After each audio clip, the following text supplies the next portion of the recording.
अभी हमारे दोस्त, हमारे स्पेशल कॉरेस्पॉन्डेंट एजाज सैयद हमारा इंतजार कर रहे हैं इस्लामाबाद में। उससे पहले बता दें कि मामला हुआ क्या भाई।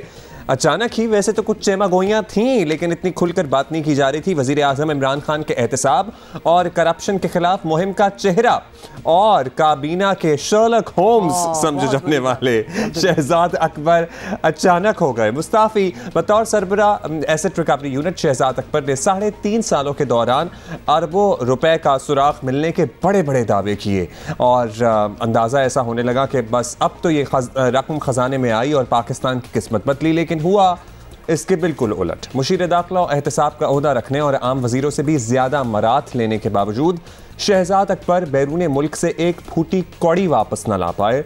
ऑपोजिशन रहनुमाओं पर आए रोज अरबों रुपए की करप्शन के इल्जामात लगाते रहे, घंटों की बोरिंग प्रेस कॉन्फ्रेंसेस, लेकिन अदालतों में कुछ साबित ना कर पाते। शहजाद अकबर की चंद बड़ी बड़ी बातें आप भी सुन लें।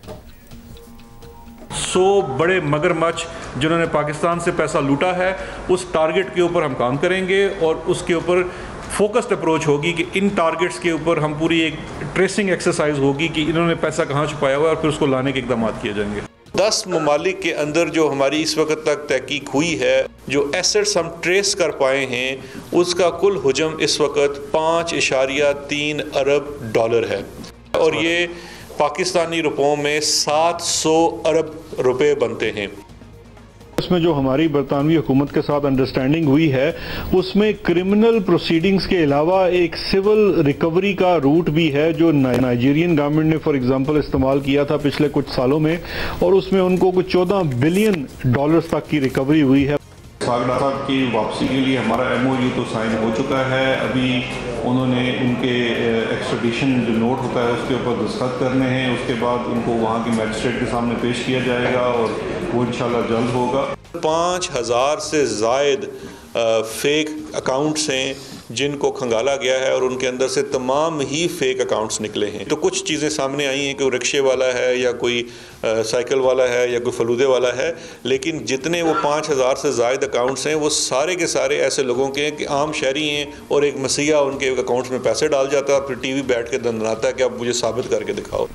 मुझे लग रहा है कि वैसे कोशिश तो करते रहे हैं, ये तो नहीं, देना मतलब चाहिए। हेयर से भी एक चीज़ होती है, कोई चीज़ सुनी कि इधर ये हो रहा है तो वो बता दिया कि उसकी हम खोज लगा रहे हैं और खोज आगे हुई नहीं, तो फिर मतलब इस या फिर ऐसा लग रहा है कि वो खोज लगाते रहे और उन्हें कुछ मिला नहीं, कोई कामयाबी नहीं मिली। इस लेवल पे जब बैठे हो ना तो सिर्फ बातें नहीं हो सकती, you have to walk the talk as well. खैर ज़राए क्या बता रहे हैं? ज़राए जी बताते हैं कि वज़ीर आज़म शहजाद अकबर की कारकर्दगी से मुतमईन नहीं थे और तर्जुमानों के इजलास में वज़ीर आज़म ने कहा कि शहजाद अकबर डिलीवर नहीं कर सके। वज़ीर आज़म ने शहजाद अकबर से अदालतों में ज़ेर समात मुकदमात की तफसील भी मांगी तो शहजाद अकबर कोई तसल्ली बख्श जवाब ना दे पाए और अब बात हो रही है कि वज़ीर आज़म ने इस्तीफा लिया या शहजाद अकबर खुद मुस्ताफी हुए। हुकूमती टीम के अरकान तो इस मामले पर टाल मटोल से काम ले रहे हैं, क्या कह रहे हैं ये भी सुन लें। वजह क्या हो सकती है?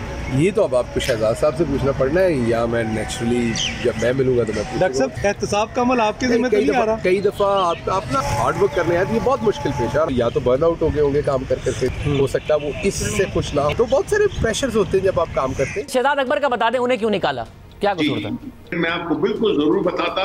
मैं पार्लियामेंट में था, मुझे कोई उसका बैकग्राउंड का नहीं पता चला कि क्या वजूहात थी, लेकिन ये अगर उसने रिजाइन किया है या उसको निकाला है, मुझे इसका टू बी वेरी ऑनेस्ट पता नहीं। पार्लियामेंट में उन्हें कोई और काम नहीं था। वो गिल साहब मुझे थोड़े से खौफज़दा लग रहे थे। हाँ, वो थोड़े लग रहे थे कि नेक्स्ट मेरा नंबर है, ऐसा लग रहा था, मतलब ऐसा होगा नहीं। He looked like he was taken aback.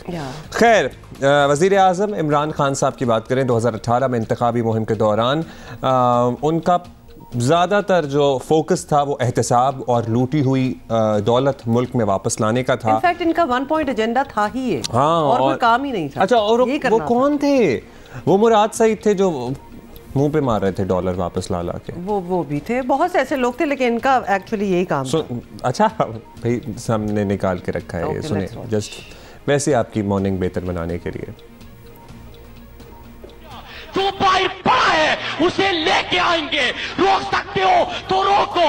2.5 crore बच्चा जो स्कूल से बाहर है, स्कूल में जाएगा। बढ़ेगा। रोक सकते हो तो रोको। मॉडल टाउन की 17 शहीदों का खून रंग लाएगा। रोक सकते हो तो रोको, रोक सकते हो तो रोको, रोको, रोको। कि जिस दिन इमरान खान ने हल किया तो मेरा पाकिस्तान का 200 अरब डॉलर जो बाहर पड़ा हुआ है, इमरान खान अगले दिन उसको पाकिस्तान वापस लेके आएगा। मेरे मुल्क के ऊपर कर्जा कितना है? 100 अरब डॉलर। कितना है? कितना कर्जा है? पहले दिन 100 अरब डॉलर बाहर दुनिया के मुंह पे दे मारेगा और 100 अरब डॉलर आपके ऊपर लगाएगा। मतलब 36,000 दफ़ा इन्होंने कहा कि रोक सको तो रोको और फिर खुद ही अपने आप को रोक लिया और रुक गए। मतलब व्हाट इज दिस? ये इतने नारे किसकी खुशामद कर रहे हैं, किसको खुश कर रहे थे ना? मतलब नहीं, वो कहते हैं हम ऐसे ना करें। जब इंसान जोशीला होता है, नौजवान है, इंतखाबी जलसे से कोई कॉलेज कोई स्कूल पॉलिटिक्स टाइप चीज तो नहीं हो रही ना, यूनी में तो नहीं है। मतलब कि आप दुनिया को आपने पाकिस्तान जब आवाम से मुखातिब हैं तो फिर वो कह रहे हैं। वैसे इमरान खान साहब को हलफ लिए हुए कितने दिन हो गए? क्योंकि अगले दिन आने थे वो समथिंग। हाँ बिल्कुल, वो बस आए के आए ना, आप इंतजार में बैठे। उठिए। खैर, शहजाद अकबर हों या वज़ीर आज़म के और साथियों, वज़ीर आज़म ने कई बार आवाम के सामने बड़े बड़े दावे किए थे। सुनिए उन्होंने। हाँ सुन लें। वैसे ये वो लोग हैं, इनको तकलीफ पहुंचेगी, मैं पहुंचाऊंगा तकलीफ इनको। मैं आज कह रहा हूं कि इनको तकलीफ मैं पहुंचाऊंगा, इनको रुलाऊंगा मैं। मेरा वादा है अपनी कौम से कि जो पैसा इस मुल्क का लूट के ये बाहर लेके गए हैं वो पैसा वापस लेके आऊंगा इंशाअल्लाह पाकिस्तान। अगर इमरान खान के नीचे आज नैब होती तो कम से कम 50 लोग जेलों में होते आज। हम एक टास्क फोर्स बना रहे हैं जो पाकिस्तान के पैसे चोरी होकर बाहर गए हैं मुल्क से। हमने पूरी एक हाई पावर टास्क फोर्स बनानी है। हमने ये पैसा वापस लेके आना है पाकिस्तान में। अब मैंने इनके पीछे जाना है। मैं अपने नीचे एक हाई पावर्ड एक कमीशन बनाने लगा हूं, एक इंक्वायरी कमीशन, जिसका एक 1 पॉइंट एजेंडा है कि 10 सालों में इन्होंने इस मुल्क के ऊपर 24,000 अरब रुपया कर्जा कैसे चढ़ाया। 26 मुल्कों से जो अब तक डेटा आया और अभी डेटा खुलता जा रहा है, आप हैरान होंगे कि 26 मुल्कों से जो अब तक पाकिस्तानियों के बैंक अकाउंट्स आए हैं वो 11 अरब डॉलर हैं। मैं नरेंद्र मोदी से भी बातचीत करने के लिए तैयार हूं। कभी भी करप्शन के साथ किसी किस्म की मुफाहमत नहीं करूंगा। पता है, ये बिल्कुल हम आपस में भी ज़ाहिर डिस्कस कर रहे थे कि इनको बस कोई छोटी सी कोई बात बताता हो और उसके बाद ये और फिर वो इतना खुश हो जाते हैं और एक्साइटेड हो जाते हैं कि वो आके अनाउंसमेंट्स करना स्टार्ट। ऑल्दो वो छोटी सी बात जो कि हेयर से भी हो सकती है, व्हाटएवर जो भी है, उसके पीछे कोई बैकग्राउंड नहीं है, और अगर है भी तो आप ढूंढ ना पाए। तो इसलिए बातें और अगर है भी और अगर आप ढूंढ भी लेंगे तो it was too early to discuss और डिस्क्लोज और इस तरह बड़ी-बड़ी गैदरिंग्स में इस तरह से ये बयान करना मामलात और कितना सब कुछ करने के दावे किए गए। और लिहाजा अब जी आपको ये याद दिला दें कि 3.5 साल कह रहे थे 2019 का उनका हम बयान सुना रहे थे कि ये इनके पीछे जाएंगे। तो सर आप इनके पीछे जाएं, लेकिन अवाम किन के पीछे जाएं? अभी जो हालात हैं वो भी आप बता दीजिए कि अवाम किसके पीछे जाएं, वो किसको ढूंढें।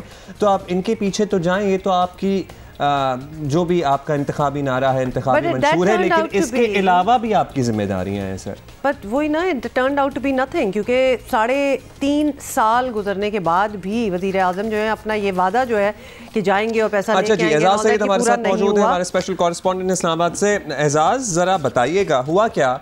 मतलब 100 बड़े मगरमच्छ, 5.3 अरब डॉलर, जो पता नहीं कितने 100 पाकिस्तानी रुपए बनते हैं, कितने 100 अरब पाकिस्तानी रुपए बनते हैं, and the list goes on and on. इन तमाम दावों में से कितनी कामयाबियां मिल पाई शहजाद अकबर साहब को, और अगर मिल पाई तो वो यहाँ क्यों नहीं है? Certainly what went wrong with him actually? देखिए अब्दुल्ला, अगर शहजाद अकबर ने कोई कामयाबी हासिल की होती तो आज वो काबीना से बाहर नहीं होते। 1 माह पहले वफाकी जो काबीना है उसके अरकान को इस बात का इशारा मिल गया था कि शहजाद अकबर शायद अब ज्यादा देर उनके दरमियान में नहीं रहेंगे, क्योंकि प्राइम मिनिस्टर ने सरेआम उनकी सरजनिश की थी। देखिए, इमरान खान और तहरीक इंसाफ की जो नारा था वो नारा था कि जी हम करप्शन खत्म करेंगे, पैसे जो बाहर हैं वो लेके आएंगे, और उनका ये नारा भी था कि पाकिस्तान में तमाम मसाइल की जो वजह है वो करप्शन है। गो के ये डिबेटेबल बात है। और उसके लिए शहजाद अकबर साहब को यहाँ पर तैनात किया था, जिनका कोई जिसे कहते हैं ना कि टॉप मैनेजरियल पोजीशन पर काम करने का कोई सिरे से कोई तजर्बा नहीं था। इन्होंने नैब में एक छोटी सी जॉब की थी जो कि रिस्पेक्टेबल जॉब थी, लेकिन अगर आप ये कहें कि ये किसी वॉच डॉग इदारे या एंटी करप्शन इदारे की सरबराही उनके पास थी या किसी शोबे को उन्होंने हेड किया था, तो वो नहीं किया था। अब हुआ ये कि प्राइम मिनिस्टर ने इनको कह दिया। दूसरी बात ये कि प्राइम मिनिस्टर की जो सरजनिश थी वो हुई क्यों? वो हुई इसलिए कि जो असाइनमेंट्स थी शहजाद अकबर की, उन असाइनमेंट्स में कुछ असाइनमेंट्स जो हैं वो पॉलिटिकल थी और कुछ नॉन पॉलिटिकल थी। मिसाल के तौर पे अगर पॉलिटिकल असाइनमेंट की बात करें तो प्राइम मिनिस्टर चाहते थे, इमरान खान साहब चाहते थे कि जो शहबाज शरीफ है लीडर ऑफ द अपोजिशन, उनको फौरी सजा दी जाए, ट्रायल कोर्ट से भी सजा दिलवाई जाए। शहबाज शरीफ जेल जाएं या शहजाद अकबर घर जाएं, ऐसी भी कुछ बातें इस्लामाबाद में हो रही थी? नहीं, मैं आपको बताता हूँ 3 जो असाइनमेंट्स थी बड़ी।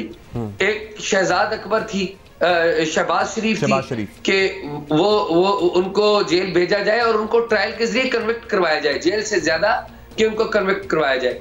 दूसरी थी ख्वाजा मोहम्मद आसिफ। ख्वाजा आसिफ के खिलाफ FIA में केस किया गया, नैब में केस किया गया और फिर ये था कि इनको गिरफ्तार करके फौरी से फौरी कन्विक्ट करवा के सजा दी जाए। फिर तीसरी थी Bashir Memon, farmer DG FIA। तो इन तीनों के अलावा और कुछ असाइनमेंट्स भी थी, उनकी डिटेल अलग है, लेकिन मोटी जो 3 जो असाइनमेंट्स थी शहजाद अकबर की वो ये तीनों थी और तीनों में ये नाकाम थे। फिर इन्होंने एक एसेट्स रिकवरी यूनिट बनाया था। ये वही एसेट्स रिकवरी यूनिट है जिसकी इंफॉर्मेशन की बुनियाद पे सुप्रीम कोर्ट के मौजूद जज जस्टिस काजी फाइज ईसा के ऊपर रेफरेंस दायर किया गया। वो रेफरेंस जो है वो पिट गया, वो अदालते उज़्मा ने उस रेफरेंस को फारग कर दिया। फिर उसी एसेट्स रिकवरी यूनिट के अंदर इन्होंने अपने करीबी अजीज तारिक रहीम को तैनात किया। ये पंजाब सिविल सर्विस से इनका ताल्लुक है, वहां से ये थे, इनके करीबी अजीज थे, इन्होंने उनको यहाँ पर तैनात करवाया। बैरून मुल्क दौरे हुए, तकरीबन 100 मिलियन के करीब जो नेशनल एक्सचेकर है उसके पैसे खर्च हुए। बरतानिया, स्वीडन, दुबई, इंग्लैंड और मुख्तलिफ दीगर ममालिक के साथ के दौरे इन्होंने किए, लेकिन रिजल्ट जो था वो कोई नहीं था, कन्विक्शन थी कोई नहीं थी। ये अलबत्ता इनका एक महबूब मशगला ये जरूर था कि ये ARY के ऊपर बैठ के एक टेलीविजन शो है उनका, उसके ऊपर बैठ के अपने ही जो फाइलें थी जो नैब ने तैयार की होती थी, FIA की फाइलें होती थी, वो ला के पहले उनको देते थे, फिर वहां पे जाके एक प्रोग्राम करते थे। तो ये उनका और घंटा की प्रेस कॉन्फ्रेंस भी करते वो थे। तो इन इटसेल्फ। लेकिन इनके पूरे टेन्योर में मतलब ये इतना देर रहे हैं, जबकि हमने देखा है कोई और पोस्ट पे अगर कोई डिलीवर ना कर रहा हो तो वजीर आजम देर नहीं लगाते थे हटाने में। तो इनके टेन्योर में कोई रिडीमिंग फीचर था, कुछ इन्होंने किया जिसकी वजह से कह सकते हैं कि जी इतना अरसा इसी चीज के ऊपर गुजार दिया, या फिर ही was clever enough के बताते कुछ थे और होता कुछ था। लेकिन शायद कोई 1-2 कुछ तो पॉजिटिव होगा, कुछ तो रिडीमिंग फीचर होगा इनका। देखिए जी, रिडीमिंग फीचर इनका ये था कि जब ये आए तो शुरू में जो नैब है वो भी बड़ी एक्टिव थी अपोजिशन के खिलाफ, और नैब ने कुछ केसेस भी बनाए, जैसे भी सच्चे झूठे जो भी हैं वो चूंकि अदालतों में अभी वो प्रूव होने हैं। शहबाज शरीफ साहब के खिलाफ भी केस बना है, वो TT का केस बड़ा फेमस केस है। तो जो केस अभी इन्वेस्टिगेशन के प्रोसेस में होते थे, तो ये अपने जिसे कहते हैं ना नंबर बनाने के लिए ये प्राइम मिनिस्टर के पास उन केसेस की डिटेल ले जाते थे और कहते थे कि ये तो मैंने कर दिया। हालांकि जो एक्चुअल काम होता था वो नैब लाहौर कर रही होती थी या नैब रावलपिंडी या नैब कराची काम कर रहा होता था। तो उनकी जो फाइलें, क्योंकि इनका ओहदा था मशीर एहतसाब का, फिर ये बड़े क्लोज लाइजॉन में थे चेयरमैन नैब के। चेयरमैन नैब आपको पता है कि रिसेंटली एक ऑर्डिनेंस भी गवर्नमेंट ने जारी किया जिसमें चेयरमैन नैब की जो अपॉइंटमेंट है या रिमूवल जो है, वो रिमूवल का जो इख्तियार है वो सदर और वजीर आजम के पास चला गया हुआ है। वजीर आजम रिकमेंड करते हैं और सदर को उनको रिमूव भी कर सकते हैं। तो नैब भी काफी हद तक गवर्नमेंट के कंट्रोल में थी। तो अब उसकी वजह से जो नैब की जो फाइलें थी वो इनके पास होती थी, फिर FIA की जो फाइलें थी वो भी इनके पास होती थी। जो फॉर्मर DG FIA थे बशीर मेमन, वो गए और उन्होंने जिस तरह प्राइम मिनिस्टर के बारे में आके प्रेस कॉन्फ्रेंस की, तो अब उनको भी एक असाइनमेंट थी शहजाद अकबर को के वो भी सारा रिकॉर्ड का हिस्सा है। चले शहबाज शरीफ और ख्वाजा आसिफ के खिलाफ तो पॉलिटिकल राइवलरी लगती है, लेकिन ये बशीर मेमन वाला मामला तो बिल्कुल ही पर्सनल रिवेंज टाइप ऐसा लगता है कि वो है कि उन्होंने मेरे बात की है खिलाफ तो मैं उनको नहीं छोड़ूंगा। खैर प्रॉब्ली उसमें भी वो नाकाम रहे। वज़ीर आज़म ये चाहते थे, तो इससे बहुत सारी चीज़ें जो आया हो जाती हैं कि किस डायरेक्शन में मामला आगे बढ़ रहे थे। अब ये बताइए कि ये बिल्कुल ही ब्लैक लिस्ट हो गए, मतलब इतना करीबी साथ और इतनी मरात और सब कुछ, और कोई और जिम्मेदारी तो कहीं नहीं दी जा रही है। और दूसरा ये कि इनकी जगह कौन आ रहा है, मतलब अगर मुझे तो हैरानी है कि अगर ये कुछ नहीं कर सके तो और कोई कुछ और क्या कौन करेगा? आके, और टाइम कितना रह गया है, मतलब अगर को तो इलेक्शन से पहले कुछ प्रूव करना चाहते थे, क्योंकि बड़ा सिंगल पॉइंट एजेंडा था वर्किंग अगेंस्ट करप्शन, तो वो तो पूरा ना हो सका। फिर देखिए हुमा, अब 16 माह रह गए हैं तहरीक इंसाफ की हुकूमत को। अब 16 माह में वो नए, ज़ाहिर है किसी बंदे को, इमरान खान साहब के टेबल पे 2-3 नाम हैं जिनको वो तैनात करना चाहते हैं और वो शायद कर भी देंगे एक आध दिन में। लेकिन जो शहजाद अकबर हैं वो अभी आउट नहीं हुए। ये आउट उस वक्त होंगे जब ये प्राइम मिनिस्टर इमरान खान या कैबिनेट के खिलाफ या प्राइम मिनिस्टर के जो तरीका है, जो गवर्नेंस है उसके खिलाफ कोई किसी किस्म का कोई बयान देंगे। अभी सूरत हाल ये है कि कल शहजाद अकबर को आजम खान जो प्राइम मिनिस्टर के सेक्रेटरी हैं उन्होंने कन्वे किया कि अब आप इस्तीफा दे दें, तो इन्होंने कल इस्तीफा दे दिया। कल इन्होंने काबीना की एक ज़ैली कमेटी थी, उसके इजलास में शिरकत करना थी तकरीबन दिन के वक्त, लेकिन वो उस इजलास में नहीं आए क्योंकि वहां पर इन्हें बताया जा रहा था कि आप ये रिजाइन कर दें, और वो रिजाइन वगैरह लिखने में मसरूफ थे। अब इनका जो फ्यूचर है वो फ्यूचर इनका शायद कोई इतना ज्यादा, अगर प्राइम मिनिस्टर ने किसी किस्म की कोई असाइनमेंट नहीं देते तो इनका किसी किस्म का फ्यूचर नहीं है। सियासतदान तो है नहीं है, ये काउंसलर का इलेक्शन भी नहीं लड़ सकते। इनका जो इलाका है वहां पर लोग भी ज्यादा नहीं जानते और लोगों से मेल जोल इनका कोई नहीं है। अच्छा एजाज, वेरी क्विकली कोई नाम आप ले सकते हैं जो इनको रिप्लेस करेंगे? मैं अभी फौरी तौर पे तो नाम नहीं मैं ले सकता कि एग्जैक्टली किसको करेंगे, लेकिन मुझे पता है कि फॉर्मर पुलिस ऑफिसर्स हैं कुछ, उनकी के नाम मौजूद हैं कि उनको शायद ये तैनात, ये ओहदा दे दिया जाए। वो भी वजीर आज़म के टेबल पे कुछ पता लग ही जाएगा। Thank you Ejaz, thank you for joining.